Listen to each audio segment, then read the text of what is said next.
Hello and welcome dear friends, कैसे आप सभी। आप देख रहे हैं जेके एसबी आड़ा 614 और मैं हूं Adil Rashid. My dear friends, this will be my last lecture today. ये हमारा आज का लास्ट लेक्चर है और लास्ट टॉपिक है जेके एसबी आड़ा 614 पर, जो physical and political divisions of India वो हम यहाँ पे कंप्लीट करेंगे। देखिए डियर फ्रेंड्स, यहाँ पे आज थोड़ा काम भी चल रहा है, प्लीज थोड़ा सा कोऑपरेट करना क्योंकि यहाँ पे काम चल रहा है, शोर भी हो सकता है बीच बीच में, ठीक है। नाउ इस टॉपिक में हम यहाँ पे डिस्कस करने वाले हैं जोनल काउंसिल्स ऑफ इंडिया। ये जोनल काउंसिल टॉपिक बीच में कहां से आ गया? देखिए डियर फ्रेंड्स, अगर आपको याद होगा मैंने आपको पढ़ाया था स्टेट रीऑर्गेनाइजेशन एक्ट 1956। मैंने आपको पढ़ाया था जिस वक्त मैंने आपको इंट्रोडक्शन दिया था पॉलिटिकल डिविजन्स ऑफ इंडिया का। स्टेट रीऑर्गेनाइजेशन एक्ट 1956 में इंप्लीमेंट हुआ। जो स्टेट रीऑर्गेनाइजेशन एक्ट के तहत जो स्टेट्स बनी वो बने थे ऑन लिंग्विस्टिक बेसिस, वो बने थे ऑन लैंग्वेज बेसिस। लेकिन उसके बाद क्या हुआ, जो पंडित जवाहरलाल नेहरू जी जो थे, जो first prime minister of India है, ठीक है ना, पंडित जवाहरलाल नेहरू, उसने ये सोचा कि अगर इन स्टेट्स को हम लिंग्विस्टिक बेसिस पे ही अलग करेंगे, अगर इन स्टेट्स को हम लिंग्विस्टिक बेसिस पे ही अलग करेंगे, मे बी इनको थोड़ी सी वो मतलब क्या एक दूसरे की नफरत रहेगी, ठीक है ना, क्योंकि जो लैंग्वेज की प्रॉब्लम होती है उस वक्त, मतलब लैंग्वेज बहुत कुछ मैटर करता था। ये जो उस वक्त लैंग्विस्टिक डिवीजन हुए ना, वो बहुत कुछ मैटर करता था। इसलिए जो पंडित जवाहरलाल नेहरू जी जो थे, उसने बोला कि क्यों ना हम इन स्टेट्स को आपस में मिलाएंगे, क्यों ना हम इन स्टेट्स को आपस में इकट्ठे करेंगे, ठीक है ना, और 4 या 5 जोनल काउंसिल्स बनाएंगे। उस वक्त जो पंडित जवाहरलाल नेहरू जी जो थे, उसने बोला था कि 4 या 5 जोनल काउंसिल्स होने चाहिए। क्या बोला था उसने?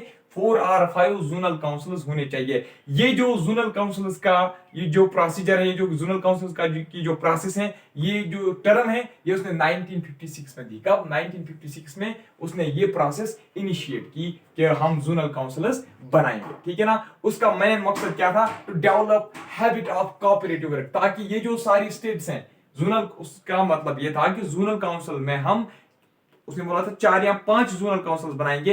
हर एक जोनल काउंसिल में हम 4 या 5 स्टेट्स क्या करेंगे? कैटेगराइज करेंगे। 4 या 5 स्टेट्स को मिला के एक जोनल काउंसिल बनाएंगे। जिस तरीके से आप यहाँ पे देख सकते हो, नॉर्दर्न जोनल काउंसिल में ये वाले स्टेट्स हैं, सेंट्रल जोनल काउंसिल में ये वाले स्टेट्स हैं, ठीक है ना। उसका मकसद यही था कि कोऑपरेटिव वर्क हो जाए, ठीक है ना। और ये जो लिंग्विस्टिक बेस पे ये डिफरेंस थी, ये जो लिंग्विस्टिक बेस पे जो स्टेट्स बनाई गई थी, ये नफरत आपस में इन लोगों को नहीं रहनी चाहिए, ठीक है। नाउ देखिए, याद रखना, उसने बोला था 4 या 5 जोनल काउंसिल बनाएंगे, ठीक। इसके बाद टू डेवलप, उसका मकसद क्या था? To develop habit of cooperative work. Now देखिए डियर फ्रेंड्स, कितने जोनल काउंसिल थे? 5 टोटल जोनल काउंसिल थे, 5, ठीक है ना। पहले कितने जोनल काउंसिल थे? 5। एक था नॉर्दर्न जोनल काउंसिल, दूसरा central zonal council, eastern zonal council, western zonal council और साउदर्न जोनल काउंसिल। यानी कि शॉर्ट में है यह ईस्ट वेस्ट नॉर्थ साउथ और central, east west north south और सेंट्रल। पहले कितने थे? 5 जोनल काउंसिल्स, ठीक है ना। नाउ देखिए, अगर हम नॉर्दर्न जोनल काउंसिल की बात करेंगे, नॉर्दर्न जोनल काउंसिल में कौन कौन से स्टेट्स आते हैं? देखिए, इसमें आता है हरियाणा, आता है हरियाणा आता है, ये सीधा मतलब नॉर्दर्न वाला पोर्शन है, ठीक है ना। हरियाणा आता है, हिमाचल प्रदेश आता है, हमारा जे आता है, लद्दाख को भी आप इसी में इंक्लूड कर सकते हो नॉर्दर्न जोनल काउंसिल में ही, ठीक है ना, क्योंकि वो एक अब सेपरेट यूनियन टेरिटरी है। पंजाब भी नॉर्दर्न जोनल काउंसिल में ही आएगा, राजस्थान भी, दिल्ली भी और चंडीगढ़ भी। ये दिल्ली जो है ये एक यूनियन टेरिटरी है, ये भी इसमें आती है, ठीक है ना। नाउ आपने ये याद रखा, नॉर्दर्न जोनल काउंसिल जो इसमें हरियाणा, हिमाचल, जे पंजाब, राजस्थान, दिल्ली और चंडीगढ़ आता है। मैप में भी आप देख सकते हो, ठीक है ना। मानो सीधा ये जो नॉर्दर्न वाले स्टेट्स है ना, वो इनको नॉर्दर्न जोनल काउंसिल में उन्होंने इंक्लूड किया। नाउ अगर हम सेंट्रल जोनल काउंसिल की बात करें, ये सेंट्रल जोनल काउंसिल में कौन कौन से स्टेट्स आते हैं? Chhattisgarh, Uttarakhand, UP and MP. Chhattisgarh, Uttarakhand, Uttar Pradesh and Madhya Pradesh central zonal council में आते हैं। इसके बाद अगर हम ईस्टर्न जोनल काउंसिल की बात करेंगे, ईस्टर्न जोनल काउंसिल में बिहार, झारखंड, उड़ीसा, सिक्किम, वेस्ट बंगाल, ये वाला इसमें इंपॉर्टेंट है। अभी मैं आपको बताऊंगा इंपॉर्टेंट, ठीक है ना। ये वाला जो है ना, ये वाला इंपॉर्टेंट है। आप फिलहाल ये याद रखो कि ईस्टर्न जोनल काउंसिल में सिक्किम भी है, वेस्ट बंगाल भी, झारखंड, उड़ीसा और बिहार भी, ठीक है। नाउ देखिए, मैप तो आप खुद देख लीजिए, सेंट्रल कहां पे है, नॉर्दर्न कहां पे और ईस्टर्न कहां पे, ठीक है ना। ये आपको थोड़ा सा मतलब मदद करेगा समझने में कि नॉर्दर्न जोनल काउंसिल में कौन कौन से स्टेट्स हैं। नाउ देखिए, अगर हम बात करेंगे वेस्टर्न जोनल काउंसिल की, वेस्टर्न जोनल काउंसिल में आता है हमारा गोवा, वेस्ट साइड की बात कर रहा हूं मैं। वेस्टर्न में आता है गोवा, गुजरात, महाराष्ट्र, दमन एंड दीव और जो दर्र एंड नगर हवेली ना वो भी वेस्टर्न जोनल काउंसिल में ही आता है। ठीक है, नाउ इसके बाद अगर हम करेंगे साउदर्न जोनल काउंसिल की बात अगर हम करेंगे, देखिए इसमें आता है आंध्र प्रदेश, कर्नाटका, केरला, तमिलनाडु, पुडुचेरी। ठीक है, आंध्र प्रदेश, कर्नाटका, केरला, तमिलनाडु और पुडुचेरी आते हैं साउदर्न जोनल काउंसिल में। और आइए आपने याद रखना, अच्छे से याद रखना, फिर से आप एक बार इसको स्क्रीनशॉट भी आप उठा सकते हो। ठीक है, शाबाश। नाउ डियर फ्रेंड्स, मैं आपको और एक जोनल काउंसिल पढ़ाने जा रहा हूं और कुछ इंपॉर्टेंट पॉइंट्स भी बताऊंगा इसमें। नाउ डियर फ्रेंड्स, देखिए ये है कुछ important points about zonal councils और ये भी है कुछ इंपॉर्टेंट पॉइंट्स जो भी मैंने आपको बोला था, मैं आपको लास्ट में बताऊंगा। ठीक है, देखिए डियर फ्रेंड्स, अगर हम बात करेंगे नॉर्थ ईस्टर्न स्टेट्स की, नॉर्थ ईस्टर्न स्टेट्स जो है ये आप देख सकते हो, मणिपुर, त्रिपुरा, मिजोरम, अरुणाचल, ये लगभग आते हैं 7 स्टेट्स। ये जो 7 स्टेट्स हैं इनको जोनल काउंसिल्स में इंक्लूड नहीं किया गया था। ये जो 7 स्टेट्स हैं, ये जो नॉर्थ ईस्टर्न स्टेट्स हैं, इनको जोनल काउंसिल में इंक्लूड नहीं किया गया था। अब देखिए मैंने अभी आपको बोला था पहले ही कि जोनल काउंसिल्स में क्या हुआ था, ये इकट्ठे होके ये क्या आपस में मिलजुल के क्या करते थे, कोऑपरेटिव वर्क करते थे, कोऑपरेटिव डेवलपमेंट होती थी। ठीक है ना, अब देखिए अब इनका क्या हाल था, ये स्टेट्स थे, इनकी जो स्पेशल प्रॉब्लम्स थी, इनकी जो प्रॉब्लम्स होती थी वो सॉल्व कौन करते थे। देखिए रेफरेंस पहले आप ये देखिए, नॉर्थ ईस्टर्न स्टेट्स में वो कौन से स्टेट्स थे जो इंक्लूड नहीं हुए थे जोनल काउंसिल में, मणिपुर, त्रिपुरा, मिजोरम, अरुणाचल, असम, नागालैंड, मेघालय। 1 2 3 4 5 6 7 स्टेट्स, कितने हैं, 7 स्टेट्स थे ये। ठीक है ना, 7 स्टेट जो नॉर्थ ईस्ट में थे। Now they were not included in zonal councils. ठीक है, जोनल काउंसिल्स में उनको इंक्लूड नहीं किया गया था।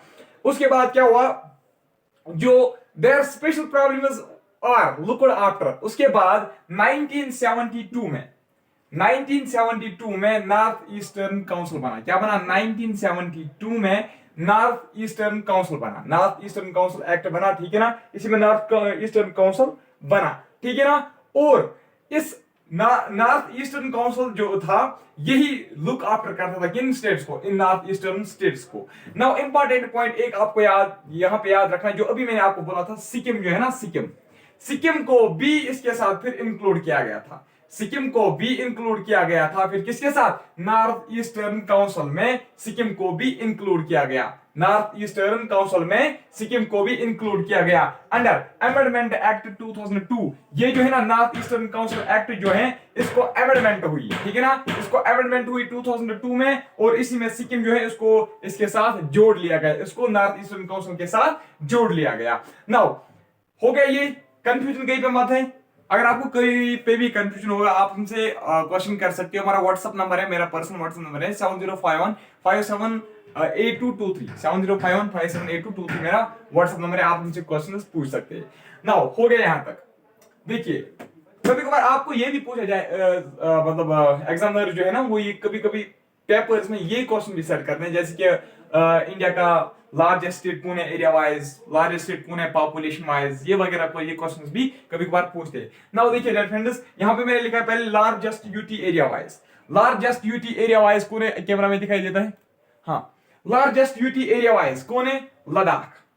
एरिया वाइज अगर हम बात करेंगे जो लार्जेस्ट यूटी है दैट इज लद्दाख। लद्दाख के बाद कौन सबसे बड़ी यूटी है, जेएंडके, सबसे बड़ी यूटी लद्दाख है, उसके बाद that is followed bye J&K. ठीक है ना, largest UT population wise, population की अगर हम बात करेंगे, लार्जेस्ट यूटी पॉपुलेशन वाइज जो है दैट इज दिल्ली, दिल्ली के बाद जेएंडके का सबसे ज्यादा पॉपुलेशन। ठीक है ना, क्योंकि ये लद्दाख अलग यूनियन टेरिटरी है, जेएंडके अलग यूटी है। ठीक, देखिए लार्जेस्ट डिस्ट्रिक्ट ऑफ इंडिया कौन है, कच्छ डिस्ट्रिक्ट, कच्छ, कुछ भी पढ़ते हैं कच्छ भी पढ़ते हैं, जैसे आप पढ़ोगे। ठीक है ना, कच्छ ये कहां पे है, इट्स इन गुजरात, कहां पे है ये, गुजरात में है कच्छ डिस्ट्रिक्ट।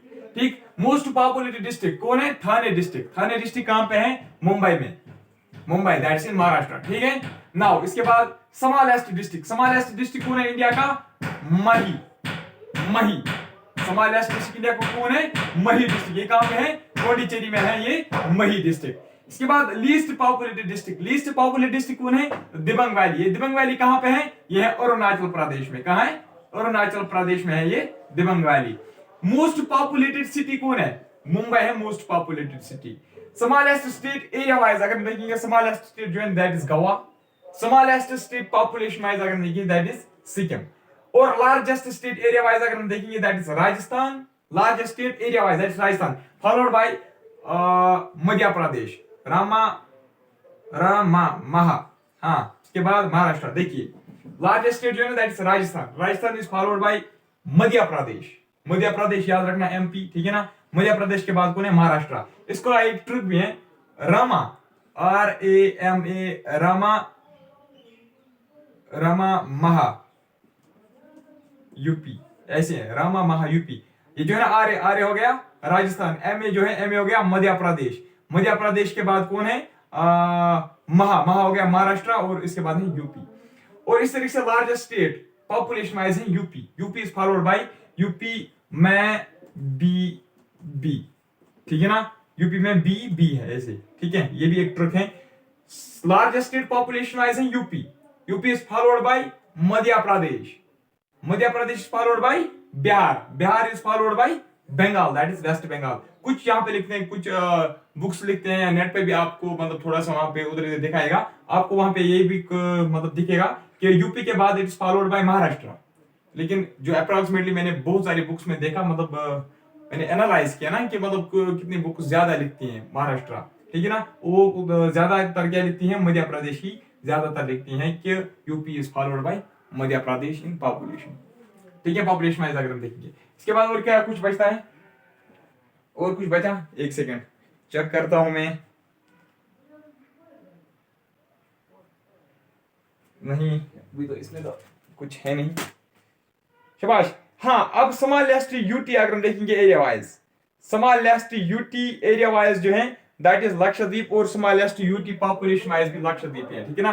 स्मॉलेस्ट यूटी जो है ना एरिया वाइज स्मॉलेस्ट यूटी है लक्षद्वीप, और जो स्मॉलेस्ट यूटी पॉपुलेशन वाइज है वो भी कौन है, लक्षद्वीप।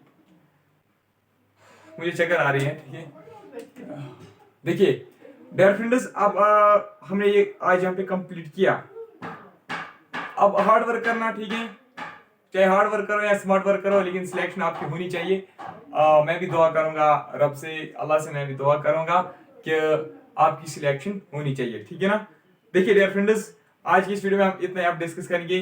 मैं आपको बहुत मिस करूंगा, मे बी अगर कभी मैं और यहाँ पे आया गेस्ट लेक्चर देने के लिए JKSP ADA 614 पे, तो मिलूंगा आपसे नेक्स्ट टॉपिक में। तब तक के लिए गुड बाय, अल्लाह हाफिज और स्टे होम स्टे सेफ।